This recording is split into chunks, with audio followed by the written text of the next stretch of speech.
Avant de retrouver Sébastien Boussois, nous allons donc sur le terrain, direction Tel Aviv, retrouver le correspondant d'Europe 1, Frédéric Simon. Bonjour Frédéric. Bonjour Lénaïque, bonjour à tous. Alors la Croix-Rouge demandait, on s'en souvient, un transfert digne et privé. Le Hamas et le djihad islamique palestinien n'en ont absolument pas tenu compte, avec une nouvelle fois l'exhibition des 3 otages israéliens sur une scène avant de les libérer à Khan Younes dans le sud de la bande de Gaza.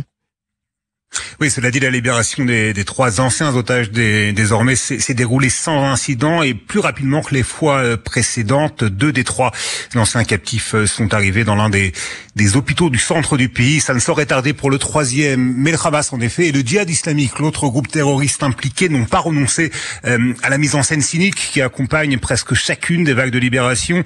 Tour à tour, les 3 captifs ont dû monter sur une estrade pour y prononcer des propos dictés par leurs ravisseurs. Cela dit, les Israéliens ont pu constater avec un certain soulagement tout de même que les 3 hommes, certes amaigris et affaiblis, semblent être dans une meilleure condition physique que celle de ceux qui avaient été libérés samedi dernier. Quelques mots sur les 3 Israéliens relâchés ce matin. Alexander Sacha Troupanov, israélo-russe de 29 ans.